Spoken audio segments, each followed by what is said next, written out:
Greetings, YouTubians, and welcome back to Wayne Sharp World, where today we are finally taking a look at a Justin Lundquist design from WE Knives that I've been wanting to check out for quite a while, and this one here is none other than the WE Eidolon. Now, before I go any further into this review, I'd like to thank you guys for tuning in today. If you like what you see, please do me a huge favor, hit that subscribe button, follow along, and I will continue to bring you the content. I also want to let you guys know that today's episode is brought to you by Blade Ops. Be sure to look them up for all things sharp, and hop down in the description of this video where you will find a link over to Blade Ops to check out this knife and the rest of their fantastic selection of EDC knives. Now, this knife right here, this WE Eidolon, I had something very similar to it a while back. It was called the Kaiser Delorme, obviously designed by Justin Lundquist too. And when this design came out from WE, I was a little curious about it because I was kind of wondering, I thought, this is very similar to the Eidolon. Why would he be having a run so similar to that through WE, a different model? And then I started to learn just what made this knife so unique, and we're going to go over all that here right after some specs on this knife. And what we have here is an overall length of 6.58 inches, a blade length coming in at 2.86 inches, a blade width at 700 thousandths, and a blade thickness at 130 thousandths. Blade material on this guy is a premium CPM 20 CV. There, you see it right there. We have a drop point style blade with a very nice hollow grind that we'll talk a little more about here in just a second. We have a handle length coming in at 3.72 inches, and we have a handle thickness at 560 thousandths. There we have a handle width coming in at 850 thousandths and a handle material of G10, but there is something else very unique about this handle. If you haven't seen it yet, we'll touch on it when we get to those handle and ergos.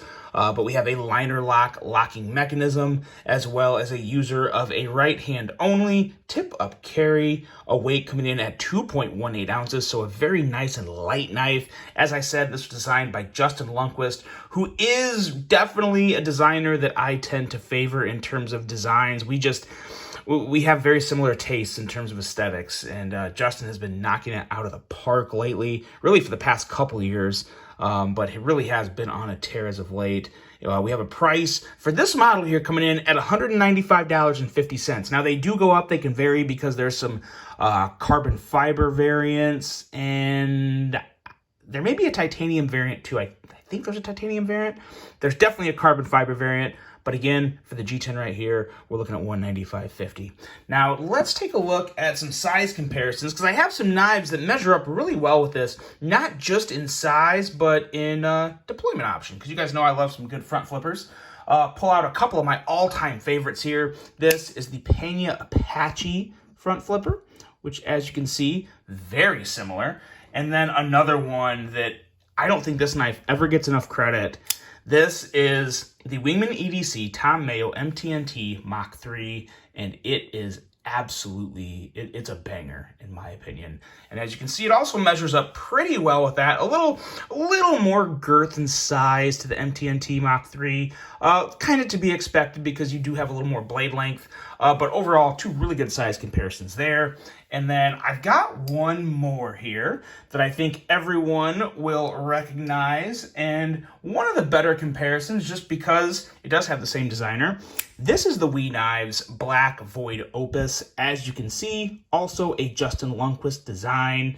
And yeah, let's maybe just move this down here a bit and move this here.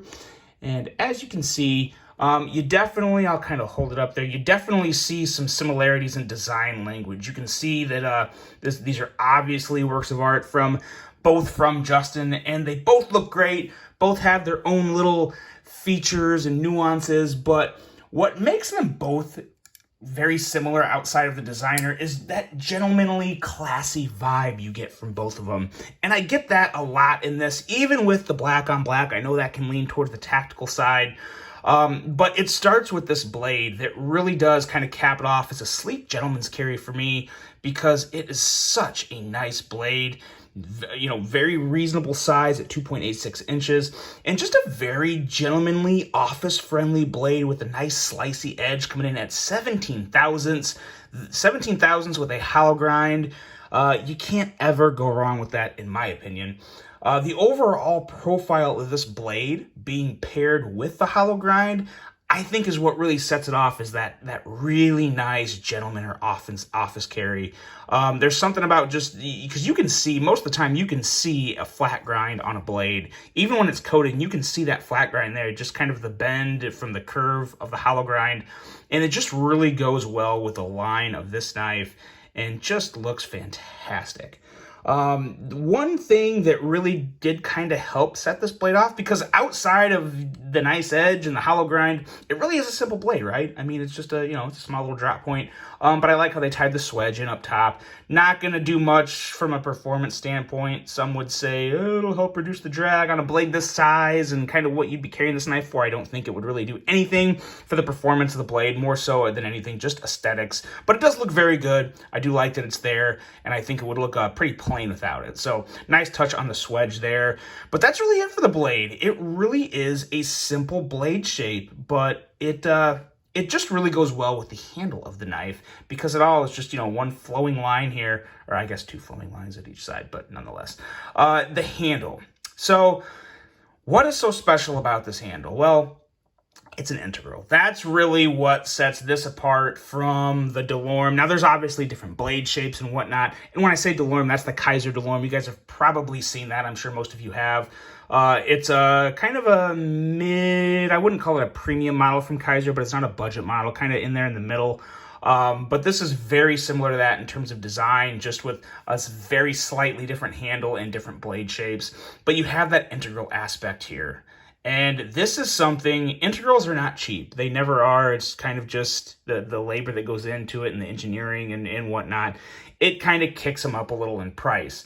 Now, even with this being G10, $195 for an integral is pretty cool. I mean, that's, I think, the most affordable integral I've come across, to the best of my knowledge. I'm just kind of running through my mind here, but I think it is. And we did a fantastic job of this. Again, even though it's G10, you still get that incredible strength that G10 has. Obviously no flex whatsoever, a very, very solid handle, and really just an excellent fit and finish. I mean, as you can see, it kind of has that nice kind of grainy look on the outside, on the surface, that I really like. And looking on the back, very smooth, very well done job of manufacturing from WE. Up here, you kind of notice there's some gaps around the pivot, and there's really no getting around that with it being an integral. It kind of is what it is, but it's not one of those things that, I don't know, I feel like that might be something that would bother somebody, but it doesn't bother me. In terms of the rest of this handle, it's just set off really well with ergos that are extremely neutral, but even in my hand, which is, as you can see, it's kind of I have slightly larger hands, but they're not like, my hands aren't thick. Like some people just have like thick fingers and a big wide palm, thick palm. I kind of have a skinnier side hands, but they are a little longer in length. But even in my hand, this feels really good. Obviously it's not hand hugging or anything like that. But it does feel good. And I think this is also a knife that small hands would really, really like. If you have, fingers that aren't quite as long, or just a smaller hand in general, this is going to feel pretty darn good in your hand for what it is. Again, a neutral shape, but again, a lot of contouring, a lot of soft edges, so nothing poking you. And even this clip here, I was a little worried about the clip with the way the ramp kind of just goes up. And maybe it's just the way it sits in my hand, because it is kind of riding on a callus. So might want to pay attention. Some people, this could potentially be a hot spot for some people, but for me, it's not. I actually have zero issue with this clip. I actually like a lot of things about this clip. I like how it goes with the overall design of the knife. Simple, clean, a little refined, gentlemanly. It goes very well. Completely recessed, looks great.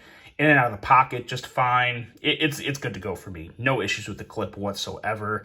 And when you get into the action of this knife, it's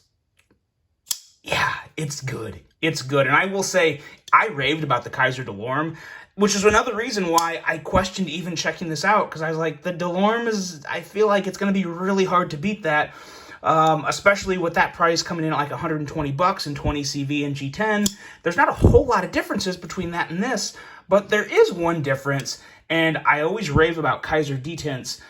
The detent on this Eidolon, in my opinion, is better than the detent on that Kaiser DeLorme, because it's just, a tad stiffer.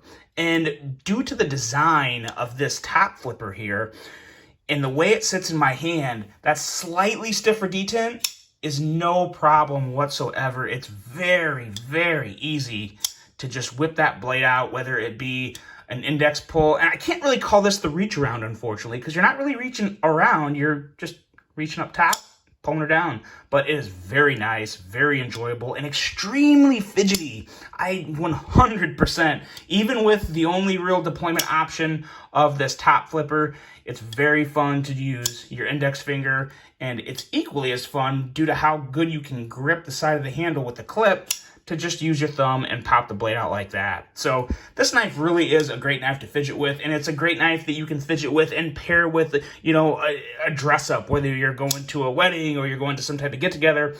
It would look really good in some black slacks because it would literally disappear. You just pretty much wouldn't see it. So there's a lot of good things going for this knife from a design standpoint, from an action standpoint, and even from a price standpoint. $195.50 for an integral, even with it is being G10, no real complaints there. So yeah, this is really nice. I like this a lot more than I thought I would, and it's kind of making me realize I need to act a little quicker on knives like this. For one, to get you guys the review and get you my thoughts, but then also for me to experience it myself, because I tell you what, I don't say this very often, but this is one that I'd probably take this over the Kaiser DeLorme. And I still love the DeLorme. I raved about it, and I still like it. But I think I do prefer this Eidolon model a little more. Yeah, very, very surprised by that. But I love the hollow grind. I love the clip. I love the overall vibes you get from it. It's just a very nice offering of a lot of refined, kind of sleek, casual gentleman's office carry goodness. And you don't see a lot of knives that fit that type of a unique mold, but you do have that here in the wee Eidolon. And that is it, guys. Let me know what you think of this knife if you've handled it yourself, and let me know what you think of Justin Lundquist overall as a designer, because he really is, in my opinion, kind of on fire. I'm sure he's got a lot in the works. Excited to see whatever those are. But the wee Eidolon is a winner, one I'd recommend, and one that I hope you guys enjoyed the content on this one of. I am going to sign off, and until the next one, I'm out.